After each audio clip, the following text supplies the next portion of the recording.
The kitchen timer beeps, someone shouts, "Dinner's ready," and 5 different voices respond with 5 different reasons why they can't come to the table right now. Sound familiar? Welcome to Food for Thought Premium. I'm Sarah Mitchell, and today we're diving into what might be the most important ingredient in family nutrition: eating together. Through real stories from real families, we'll discover how modern families are reclaiming the dinner table, one meal at a time. Meet the Mitchell family. 2 working parents, 3 kids with packed schedules, and a breakthrough moment that changed everything. Lisa, a software engineer, and Tom, a high school teacher, found themselves living what they called parallel lives under one roof. When their middle child started falling asleep in class and seemed disconnected, they realized something had to change. Their youngest son's simple question about eating together, like his friend's family, became the catalyst that transformed their entire household dynamic. Through their journey, they discovered that the solution wasn't about finding more time, it was about prioritizing connection. What the Mitchell family experienced is something I call the connection cascade. When families begin to prioritize shared meals, we see a fascinating domino effect. It's not just about the food, it's about creating a daily anchor point for family connection. The science is clear. Eating together triggers the release of oxytocin, often called the bonding hormone.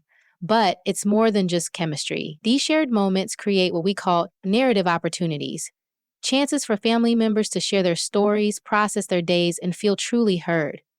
JB is active. I encourage each episode's content as a little time to consume. The implications of Dr. Chen's research are profound. Studies show that regular family meals can impact everything from academic performance to emotional well-being. But how do families make this work in today's fast-paced world? The Mitchells started small, with just one dedicated family dinner per week. 8 months later, they've created a new normal that works for their modern family dynamic. Eating together at least 4 nights a week. They had to make some hard choices, dropping a few activities, setting boundaries at work. But the results speak for themselves. The transformation wasn't just in their schedules, it was in their relationships. Coming up next, we'll explore how other families are breaking through the biggest barrier to shared meals: scheduling. But first, let's dive deeper into the science of family connection with Dr. Chen. Meet the Lee family. 2 busy parents, 3 tech-savvy teenagers, and what Mom Sandra calls their dinner phone graveyard. For months, they tried everything from phone stacking to strict no DIVE rules, but nothing seemed to stick. Sandra, a software developer herself, knew there had to be a better approach than just declaring war on technology. This is actually a common challenge we see in our research. Traditional advice often focuses on restriction: no phones, no tablets, no TV. But especially with older children and teenagers, this approach tends to create resistance rather than. The Lees discovered this firsthand. Their turning point came from an unexpected source: their youngest son's history project about Victorian family traditions. Dr. Chen, can you share what the research tells us about how past generations approached family meals? Historical records show that family meals were once rich with ritual and role playing. Children weren't just passive participants, they had specific responsibilities and roles that made them feel like essential contributors to the experience. This sense of purpose and involvement is exactly what many modern families are missing when they try to combat screen time. But those I've tried, you all know I've tried. The Lees took this historical insight and gave it a modern twist. They developed what they called their scene time roles, rotating responsibilities that make everyone an active participant rather than a passive consumer. Can you explain why this approach is so effective from a psychological standpoint?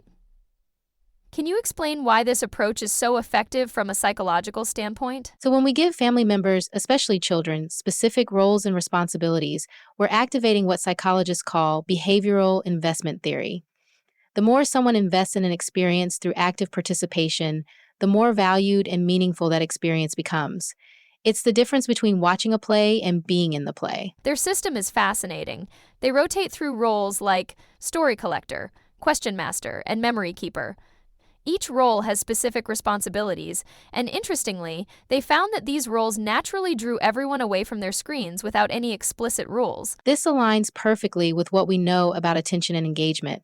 Instead of fighting against the desire to be entertained, which is what draws people to screens, they're creating an alternative source of entertainment and engagement.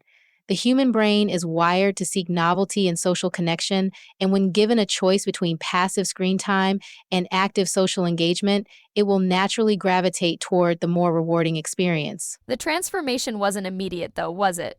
The Lees had their share of challenges making this transition. Implementation challenges are actually a crucial part of the process. Our research shows that families who expect and plan for setbacks are more likely to succeed long term. What's interesting about the Lee's approach is how they turned potential obstacles into opportunities for connection. Like when their oldest daughter kept texting during dinner, and instead of punishing her, they created the news reporter role, making her responsible for bringing interesting stories from social media to discuss at dinner. That's a brilliant example of what we call redirection instead of restriction. Rather than fighting against the behavior, they channeled it into something that serves the greater goal of family connection. This approach also helps develop critical thinking skills as family members learn to curate and present information for discussion. One thing that really struck me about their process was how it evolved over time. What started as a system to reduce screen time ended up creating something much more valuable. Yes, this is what we often see in successful family interventions. When families focus on building something positive rather than just eliminating something negative, they often discover benefits they never anticipated. In the Lee's case, they didn't just reduce screen time, they created a rich tradition of storytelling, listening, and connection that will likely impact their children's approach to family life for generations to come. When we look at the neurological impact of family meals, we're seeing something remarkable. The ritual of coming together, sharing food, and engaging in conversation activates multiple areas of the brain associated with emotional regulation, memory formation, and social bonding. It's like a daily dose of emotional vaccination for our children. And these benefits extend well beyond childhood, don't they? Absolutely. We're seeing evidence that regular family meals can create resilience patterns that last well into adulthood. Parents who participate in regular family meals report lower stress levels, better communication with their children, and a stronger sense of family identity. It's a simple act with profound implications. You mentioned memory formation earlier. Can you elaborate on how shared meals actually impact our brain chemistry? Think of family dinner as a full brain workout. When we share meals, multiple regions of the brain are engaged simultaneously. The hippocampus, our memory center, is actively recording not just what we ate, but the conversations, the laughter, even the small disagreements. The prefrontal cortex is working on social skills and emotional regulation. Meanwhile, our reward centers are being flooded with feel-good chemicals that help cement these positive associations. This is why so many of our strongest childhood memories often center around the dinner table. And I understand there's research showing this impacts academic performance too? The data here is fascinating. Students who regularly eat with their families are not only showing better grades, but they're also demonstrating stronger vocabulary skills and higher reading readiness. During family meals, children are exposed to roughly 1,000 rare words they're unlikely to encounter in children's books. This casual exposure to adult conversation is incredibly valuable for cognitive development. So yet, despite all these benefits, families are finding it harder than ever to come together for meals. What's the biggest obstacle you're seeing in your research? Without question, it's scheduling. In our fast-paced society, coordinating multiple schedules feels like solving a complex puzzle. But here's what's interesting. When families understand the science we've just discussed, they're more motivated to find creative solutions. They start seeing family dinner not as another obligation, but as an investment in their children's future. And that investment is exactly what the Thompson family in Seattle discovered when they faced their own scheduling crisis. Like so many families today, they were juggling soccer practice, dance recitals, late meetings, homework sessions, that all too familiar chaos of modern family life. The Thompsons' situation actually perfectly illustrates what we see in our research. When families first try to establish regular meal times, they often focus too much on finding the perfect schedule. But what we found, and what the Thompsons discovered, is that successful family dinner routines aren't about perfection at all. They're about persistence and flexibility. The Thompsons discovered this firsthand. With 3 kids in competitive sports and both parents working variable shifts in healthcare, their schedule looked like an air traffic controller's nightmare. Julie Thompson, their mother, started tracking when they actually managed to eat together, and the results were eye-opening. Would you like to share what your research shows about families in similar situations? Our studies indicate that families often overestimate how many schedule conflicts they actually have. When we ask parents to track their weekly patterns, they typically find 3 to 4 potential dinner windows they hadn't noticed before. The key is shifting from looking for the perfect time to finding possible times. The Thompsons discovered exactly that. They found that while 6 p.m. traditional dinner wasn't working, they had a consistent window at 7:30 p.m. 3 nights a week. But that raised another question. Is it okay to eat that late? This is where we need to challenge our preconceptions about what family dinner should look like. The psychological and social benefits we discussed earlier aren't tied to a specific time of day. What matters is the consistency and quality of the interaction. Some families are even finding breakfast or weekend lunches work better for their schedules.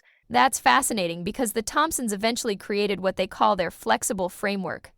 Can you help our listeners understand why this approach is so effective from a psychological standpoint? The flexible framework approach actually aligns perfectly with what we know about habit formation and family dynamics. When families remove the pressure of meeting an idealized standard, like daily 6 p.m. dinners, they're more likely to create sustainable practices. The key is establishing predictable touch points while maintaining adaptability. And what about the quality of these interactions? Does it suffer when we're working with non-traditional timing? Actually, our research shows something quite surprising. Families who adopt flexible scheduling often report more meaningful interactions because they're fully committed to the time they've carved out.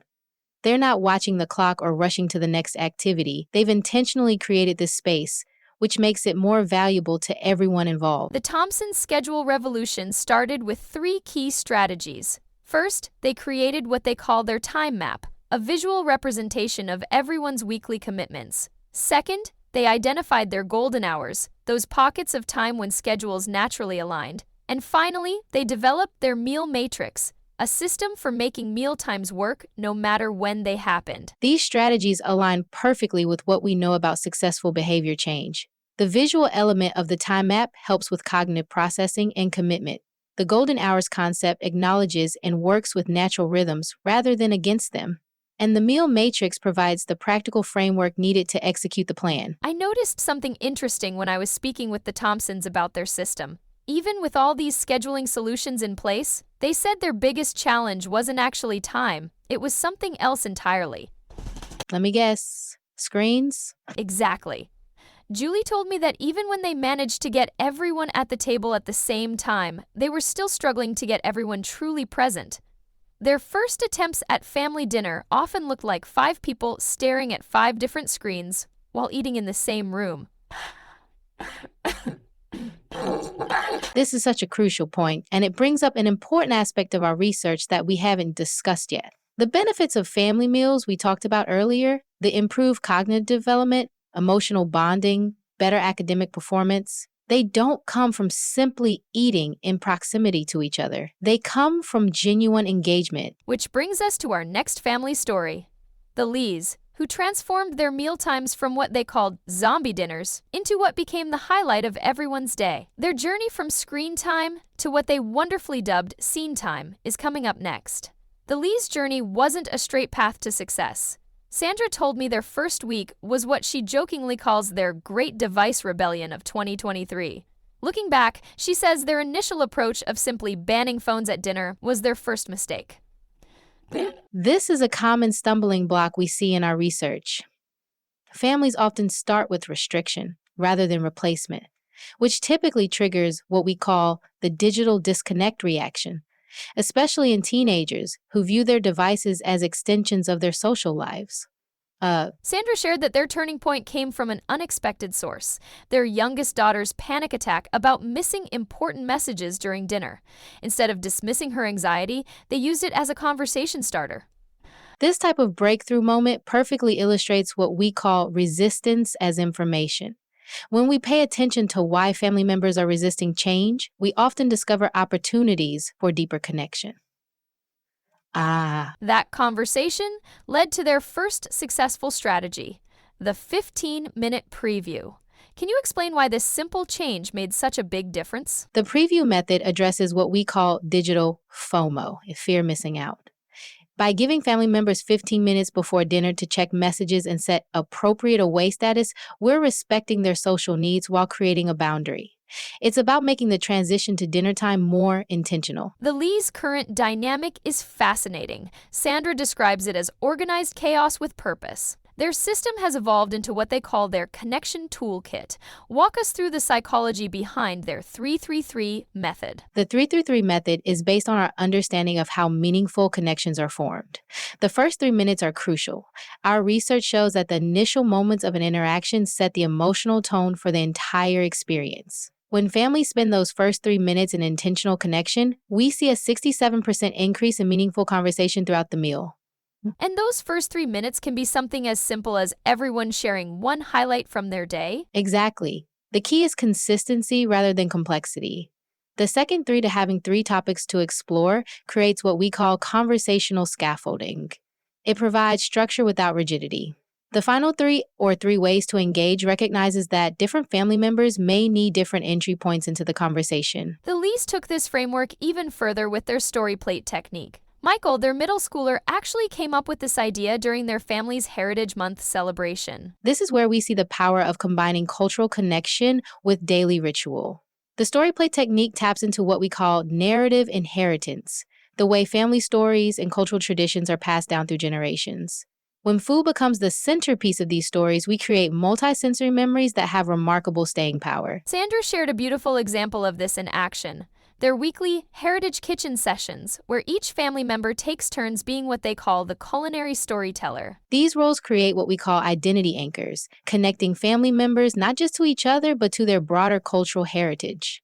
Our research shows that children who have strong connections to their family's food traditions show higher levels of cultural pride and family bonding. The evolution of their family dynamics has been remarkable. From their initial zombie dinners, as Sandra called them, to what they now describe as the highlight of their day. Their current routine includes something they call recipe story time. Can you explain why this particular tradition has been so powerful? Recipe Storytime combines several key elements of family bonding. It involves shared learning, intergenerational connection, and what we call heritage competence, understanding where we come from and how that shapes who we are. When families share not just the mechanics of cooking, but the stories behind their recipes, they're creating what we call emotional timestamps, memories that connect food, family, and feeling. When Kelly Foster first suggested making every Tuesday a family dinner night, she was met with what she calls the teenage eye roll symphony. But what happened next transformed their family's entire approach to mealtime traditions. Kelly, an event planner by trade, knew that presentation was everything. The Foster family's approach is particularly interesting from a behavioral science perspective. Instead of imposing traditions, they created what we call collaborative rituals, traditions that evolve through family participation rather than top-down rules. Their Taco Tuesday revolution, as they call it, started with a simple twist. They turned the dinner table into what they call conversation station. Can you explain why this approach resonates so deeply with families? So what the Fosters stumbled upon is something we call ritual flexibility. While the basic framework, Tuesday dinner, stays constant, the interaction patterns remain dynamic. This combination of consistency and novelty is particularly effective for developing lasting family traditions. Their question bowl tradition really captures this idea. Each family member adds conversation starters to a beautiful bowl Kelly's daughter made in pottery class. Questions range from, "What would you do with $1 million?" to, "What's the hardest thing about being your age?" This impression gathering was so popular that Kelly and her sisters, Kelly and Polly's family members, started a local grocery store. This practice incorporates what we call structured spontaneity. The structure, having a dedicated bowl and time for questions, provides safety and predictability, while the random selection of questions maintains engagement through novelty. Our research shows this combination is particularly effective for sustained family engagement. The Fosters took this concept even further with their monthly cuisine exploration. Each family member gets to be what they call the culture captain, researching and planning a meal from a different cultural tradition. This rotation of special roles does something remarkable from a psychological perspective. It creates what we call distributed leadership within the family unit. When children, especially teenagers, are given genuine authority over family experiences, we see significant increases in their investment in family time. Let's break down how families can build their own tradition blueprint. The Fosters emphasize starting small, Their first Taco Tuesday was just store-bought taco kits and simple questions. This gradual approach aligns with what we know about successful habit formation.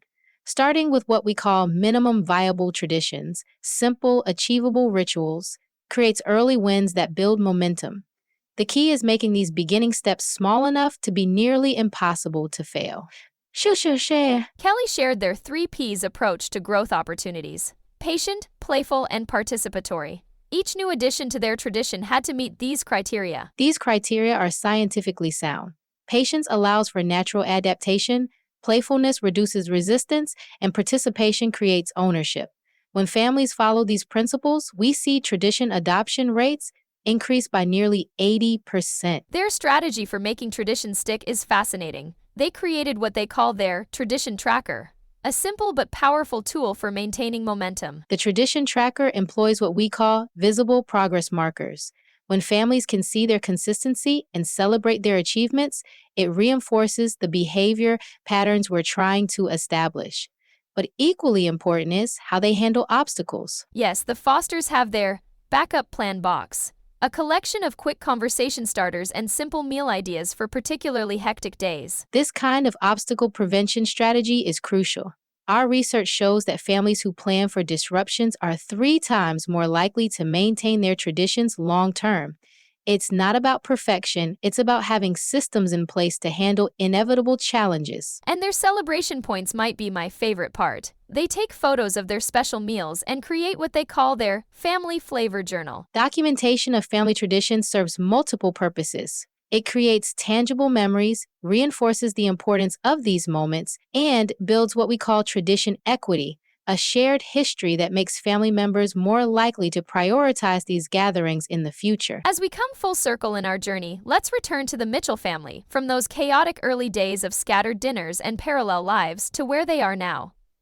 Lisa, do you remember what you told me was the moment you realized everything had changed? These full circle moments are particularly valuable in understanding the transformation process. When families can look back and see their progress, it reinforces what we call the positive change cycle. The Mitchells started where many of our listeners might be right now. Everyone eating in different rooms at different times, lost in their own worlds. Their path from chaos to connection mirrors the key elements we've explored today. They began with the science we discussed, understanding why family meals matter. They tackled the scheduling challenges using strategies similar to the Thompsons. They fought the screen time battle like the Lees, and they built new traditions like the Fosters. What's remarkable about their journey is how it demonstrates the 4 key elements of successful family meal transformation. First, they maintained realistic expectations, starting with just 1 meal a week together. Second, they created flexible frameworks that could adapt to their changing needs. Third, they made personal adaptations based on their family's unique dynamics. And finally, they celebrated their progress, no matter how small. Lisa shared that their current success markers aren't what they initially expected.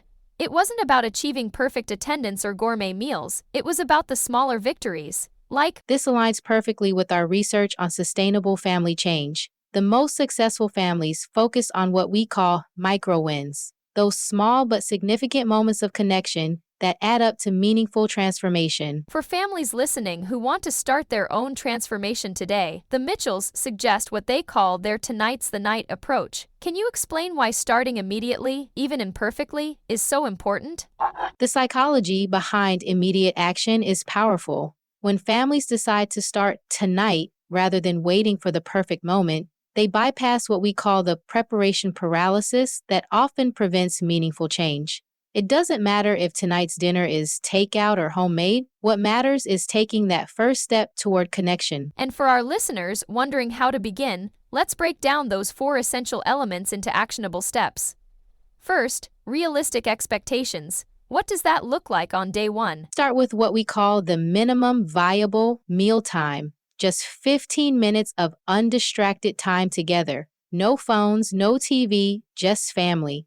The goal isn't perfection, it's presence. The Mitchells' flexible framework began with their any meal counts policy. Sometimes it was breakfast, sometimes dinner, occasionally even just shared snack time. This kind of flexibility is crucial for long-term success. Our research shows that families who adopt this any meal counts mentality are twice as likely to maintain their commitment to family meal times long term. As we wrap up today's premium episode, remember what Lisa Mitchell said about their journey. We didn't create perfect family dinners. Instead, we created perfect opportunities for connection. That distinction is everything. Perfect family dinners don't exist, but perfect opportunities for connection happen every time we choose to come together at the table. Before we wrap up today's episode, premium members, don't forget to download your comprehensive family meal toolkit in the description below. We've included everything you need to start your family dinner revolution tonight. From our weekly connection starters to detailed schedule templates that make planning effortless. You'll also find our tradition building framework and progress tracking tools, all designed to help you create your own success story. Remember, the journey to meaningful family meals isn't about perfection, it's about progress and presence. Every family's path will look different, and that's exactly as it should be. Hey, if you enjoyed today's episode, you're going to love what we have in store for you across the NutriPlanet family of products. Our monthly NutriPlanet Gazette is packed with exclusive recipes, expert interviews, and practical tips to make healthy eating effortless for your family. And speaking of family time in the kitchen, check out NutriPlanet Music, our specially curated playlists designed to get everyone cooking and moving together. From our pancake morning mix to our Taco Tuesday tunes, we've got the perfect soundtrack for every family meal. The research is clear. When families cook together, eat together, and simply be together, remarkable things happen. Well, thank you for joining us for another premium episode of Food for Thought. I'm Sarah Mitchell, reminding you that the most important ingredient in any family meal isn't on your plate, it's the people around your table. Until next time, keep cooking, keep connecting, and keep creating those moments that matter.